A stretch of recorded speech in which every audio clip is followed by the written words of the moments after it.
Hi everyone. I want to share with you a personal experience this morning about going out of the physical body using the energy body. This is one of many experiences I've had throughout the course of my life since I was a small child. And those of you who follow me know that I've had multiple experiences that have all been spontaneous since I was a small child, from seeing deceased loved ones up to and including astral travel, going through space in tubes of light and color, um, actually going out of body using consciousness and energy, as I'm going to talk about today, and numerous other visions, I would call them, as metaphors for giving me a teaching. So that has increased my enthusiasm over the years for finding out or researching consciousness in a way that might give me answers. I have a semi-answer today for this experience that I want to share with you, and I hope you find it interesting. But I will say it does one thing. It validates that the ancient wisdom traditions, like the Vedas, Upanishads, Taoism, Yoga Sutras, all speak of these types of experiences and what they mean, and um, they're pretty close. We've known about this, that consciousness is foundational and that can generate things well outside the range of our waking state. There's another dimension to us beyond just the physical body, and we experience that other dimension every day, and and during dreaming, deep sleep, and even meditation. So all of these change our conscious perspective because we close down the mind and allow ourselves to open to the universal consciousness. So I hope you enjoyed this, and we'll have fun with it. And I will continue to coach you as best I can through this video. I was home alone one Sunday afternoon, and my wife and sons were at a birthday party for one of the boys' classmates. I decided to watch a movie, and as I picked up the remote and sat in my favorite chair, I went into a deep, dreamlike trance. Though I was sitting in the family room at home in Arizona, my consciousness was on Fifth Avenue in New York City. I was disoriented, and I looked up and I saw the street sign that confirmed my location. As I gathered my wits, I found I was standing in the middle of the sidewalk. I could see storefronts on both sides of the street. The thing that caught my attention immediately was that all the people passing by were light bodies, similar to what I had experienced when seeing deceased people and loved ones over the decades, in a in a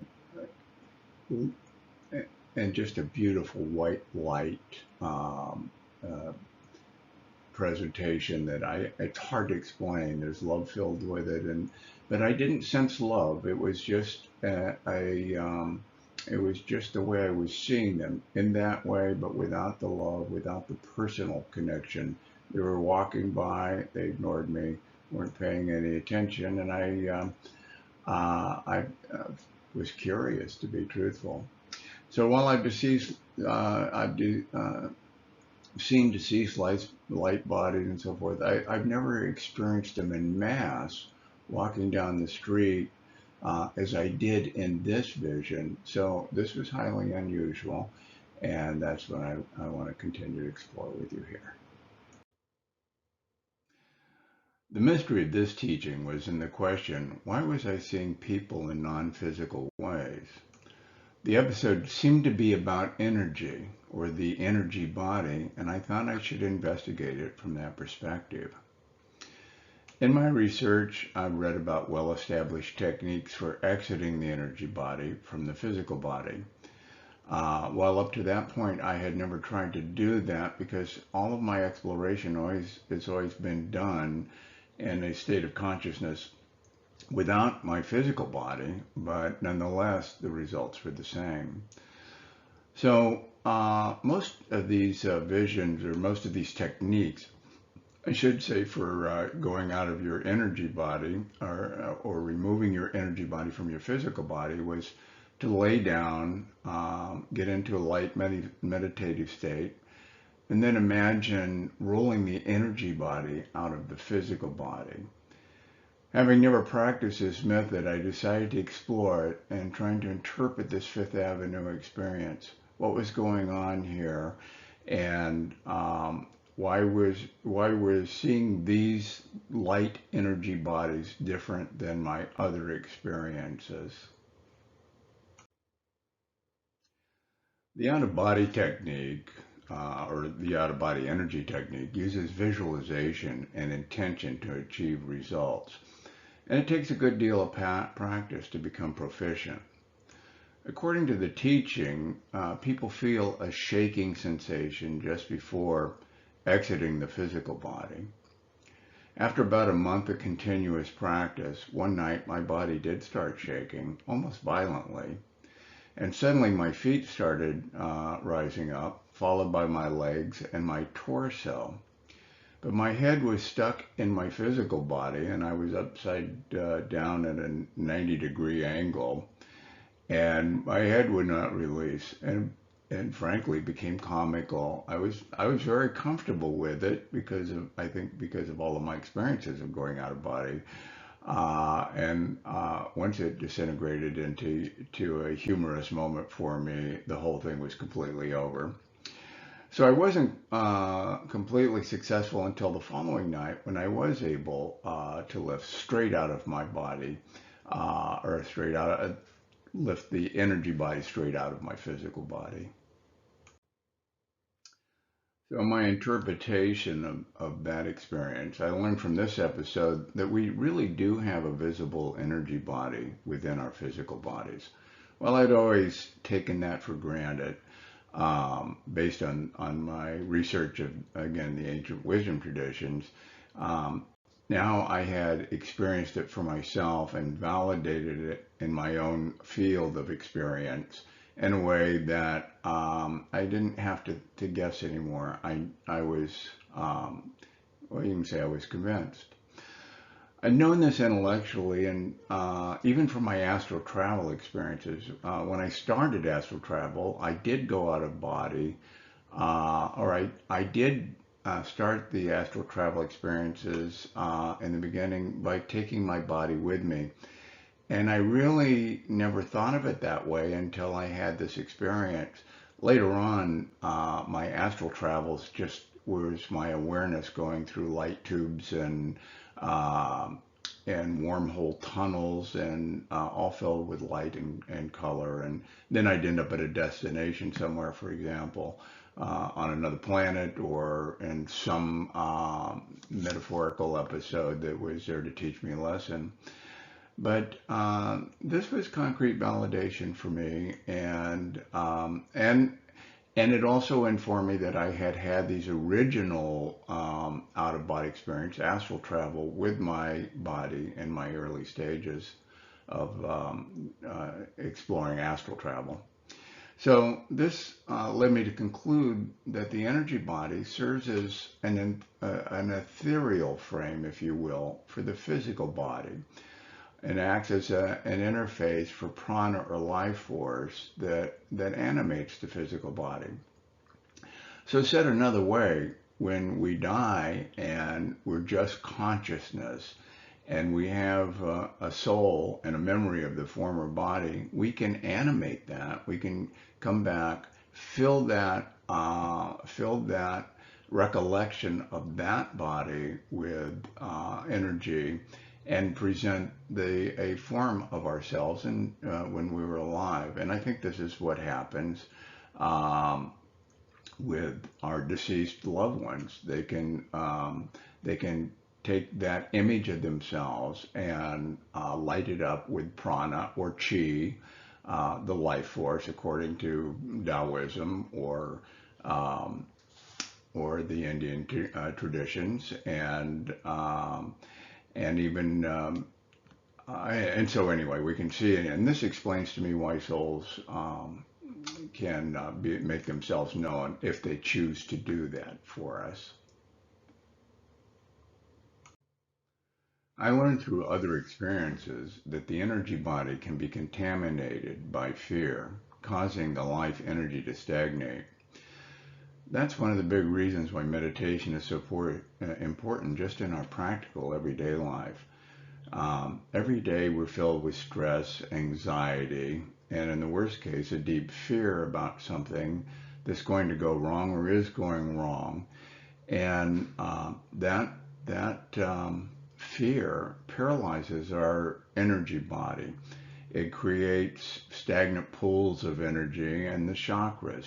So this is a long-held wisdom tradition teaching, and I had that happen to me through a dark night of the soul, which is in my book.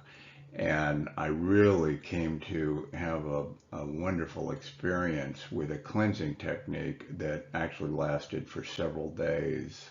And I talk about that in the book. But the short answer is that in our meditations, every once in a while, we should do an energy meditation that can flush the chakras with large amounts of life force or prana energy, or chi or ki, which is the Zen term for life energy. So all these old traditions were well versed and knew that there was an energy body that we can't find on an MRI or an X-ray anywhere, so we don't have a lot of belief in that, but it's there. And so at the end, I will walk you through a technique that we can flush and cleanse the chakras. And it's just a fun meditation, whether or not you feel it does anything for you. I think you'll come to understand that after you do it a couple of times, 2 or 3 times, and begin to feel it and how it works for you and how it opens you up in your physical conscious reality, your everyday reality. Once you put it into your practice, I think you might become a fan. So I'll walk you through a meditation exercise, a rather simple one, but a very effective and powerful one. And I've used many energy meditation techniques, and this is one that you can get started on quickly. All of this background was instructive about the different ways in which we can know and learn to interact with the energy body. But it did not bring me closure to my question, why was I seeing energy light bodies on Fifth Avenue? There have been many reports throughout the centuries by gurus, sages, swamis, and others about seeing the physical world as just pure energy.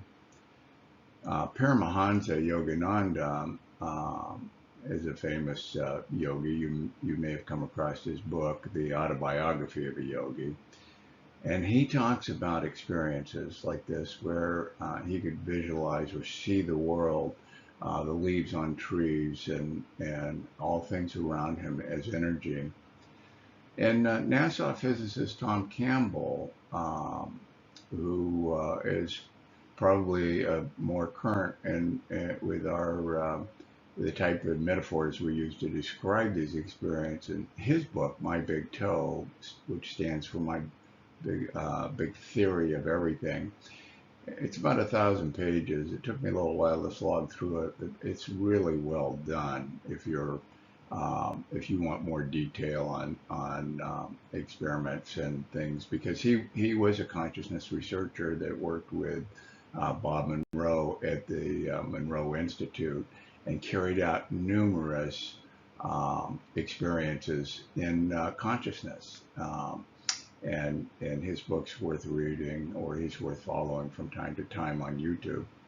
Anyway, in reflecting on the reports, I believe my experience was in the same vein. I was experiencing energy um, or matter in a higher vibrational or frequency, and and it was appearing. It was just mystifying in a way. So I was seeing people, not things, in an energy form, although I will amend that here and say there was some background on the Fifth Avenue experience that I wasn't paying much attention to. They could have been presented as energy, but I was so focused on the people, it just had captured my attention totally in that particular experience.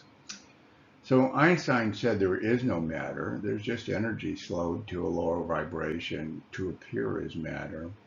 And I think that may have been a pretty good summary here. I think somehow I got jacked up to a higher vibrational frequency in this particular episode and had this experience. So I'll come back and summarize what I've been telling you. My conclusion is there are times when the conditions are just right and we can enter a state where we are vibrating in a higher energy or frequency to see matter as energy. If you have tens of thousands of hours of meditation experiences like swamis and sages and gurus, the likelihood is greater. In some cases, it can probably be manifested by them at will. In my case, of course, it's not, and most people that I think have had these experiences not. I believe I somehow slipped into this state, and I think it's very different than what our deceased loved ones do in making themselves known to us as an energy form by simply bringing energy to an ethereal image of themselves and their past life. And so it's another dimension to consciousness and one just to be aware of. And so if you have the experience, you know what you're dealing with. So everyone on Fifth Avenue is going about their business as usual, not interacting with me as I mentioned when we began the slides. It was just a one-off observation, the likes of which I've not witnessed since. However, there have been many times I've felt elevated to a much higher vibrational frequency. And normally what I'm experiencing is bliss and love and compassion and empathy for others, which I think is, if we can get there in our lives, we're having a pretty good day. The energy body technique for leaving one's own body seems like a method for exploring both the outward universe and within ourselves to learn more about the truth of the I am. It seems like a lot of work to me now that I've experienced both. Using consciousness, in other words, just directing your intention to the exploration of a subject may open it up for you just like a out-of-body experience. And I think it's easier and it's more effective to explore it. But there are those who've had just great success with this out-of-body experience. So if you feel inclined, practice it. It takes a while to get your mind around it and get into that deep state in a way that makes it repetitive. But again, I've done it, and I'm more of a just a go there with your consciousness fan. It seems to me to be quicker without adding this step. But I applaud anyone who makes the effort in any way to explore the universe outside of ourselves and within inside of ourselves. So that's kind of where I have gotten to with my experience. But each of us has to make our own decisions. And let's move on from here. Okay, here I'm going to tell you about the chakra cleansing meditation that you can do on your own. All I want to do is talk you through each of the steps to be aware of, and then you can come back and view this if you need help. But you may be far enough along in your practice where you can just pick this up from what I'm explaining to you. There's 7 chakras. There's a picture of the locations here on in the slide.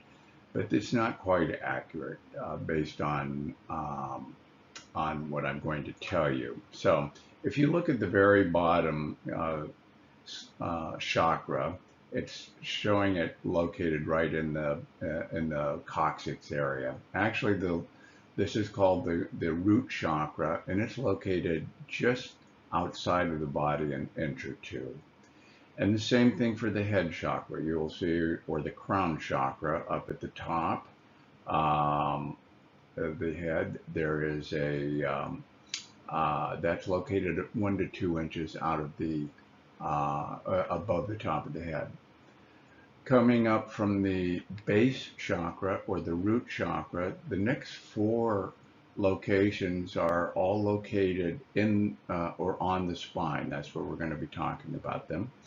And then the 5th, or actually the 6th chakra is the third eye chakra, which is I'll explain to you when we get there. But let's go on to well, let me explain to you a little further about the exact location. So I've told you about the root chakra. The next chakra up is located between the navel and the root chakra, about midway, and you'll feel that in the spine. The third chakra coming up is located directly behind the navel, easy to remember. The fourth chakra is right behind the heart and the spine again. These 4 are all in the spine. The 5th chakra is behind the Adam's apple in the throat. The 6th chakra, as I mentioned earlier, is the third eye chakra. So when you're doing this meditation, your eyes, of course, will be closed, and you should be looking at your third eye chakra for the entire meditation. So this is where you're going to do all of your work. And then the last chakra, of course, is the crown chakra above the head. So you're going to envision these chakras as energy. Each one of them will be about the size of a golf ball. So as we're dealing with the root chakra or the throat chakra or the heart chakra, each one of them are just a ball of spinning light about the size of a golf ball, and they should be spinning in a clockwise projection or clockwise rotation. So we'll begin at the root chakra right now, and we'll just play with that for a moment. Close your eyes, and I'll talk you through this. Take 2 or 3 deep breaths in. Really fill the lungs with air, and exhale. Slowly. Take another deep breath in. Fill the rib cage with air. Hold for a moment. Exhale. Let's take one last breath. Inhale. Expand the rib cage. Hold. Exhale. Okay, now as you close your eyes, view the root chakra just outside of the body, size of a golf ball, as spinning energy, spinning in a clockwise direction. Now, when you do this in your practice, I want you to breathe right into that energy, right into that chakra. You're going to feel the breath coming in from both the front and the back. So you're mentally going to breathe into that chakra. You're just going to do it rhythmically, and you're going to take a breath like we just took. You're going to fill up your lungs. You're going to hold for a moment, and you'll see that spinning the chakra, and then you'll exhale slowly, and you'll visualize spinning the chakra. Now, as you do that, you'll feel on the root chakra, you'll feel energy coming and going, and in the coccyx area, just below the in the lower part of the spine. And then as you go up to the next chakra, that's located above the root chakra and below the navel chakra. So when you do that breathing there, you can feel it and pay attention to it. Not only see the light, not only feel it coming in, the energy coming in as you inhale, but as you exhale, and then just move all the way up to the top of the head.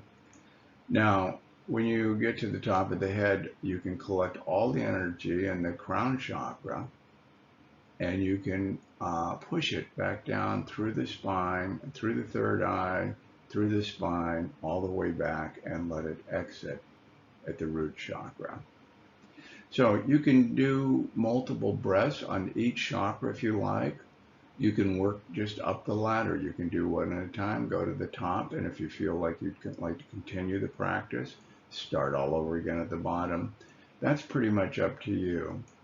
And don't worry, I opened by saying that the representation on the picture of the sitting yogi here, the locations aren't right. I have actually done in Taoism, they have a very similar system, but they only have 3 locations for energy centers: the upper dantian, the lower dantian, and one in the mid area around the solar plexus. And others have different energy patterns. It doesn't really make any difference, I don't think. I think as long as you're focused on these particular locations and you stay with that, the meditation will be very effective. So I hope you enjoy this. Practice it. I want you to feel it. And now it'll take a couple of times because I have given you a lot of instruction here. When it starts going smoothly and you're kind of doing it by rote, you'll begin to feel it, and you'll begin to feel those areas in your body. You'll be able to feel the energy flow. And that's what the ancients were talking about when they're talking about cleansing. A lot of time with stress and anxiety and even depression in its worst stages, those energy fields stop, or those chakras stop spinning, and there's they're not working. We're not replenishing the life force in that part of our energy body. So it's important. It's an important practice, and I think it's one we don't pay a lot of attention to in the West because it's just never been focused on. But I want you to know about it, and I'd like you to practice it a few times. I think you'll enjoy it. Okay. I'll end here with just a picture of my book. I get a lot of inquiries about how to get the book or where to find it, and it's actually if you just search the Road to Peak Meditation Experiences, there's multiple outlets. Barnes and Noble and Amazon and all of the book carriers have it. But I wanted to show it to you. You can also, if you would like to learn more about it, you can just go to peakmeditationexperiences.com on my website, and there's quite a bit of information, and you can determine whether or not it's something that you would enjoy. Thank you. I appreciate you joining me this morning, and I hope this worked out. The chakra meditations work out and become part of your practice.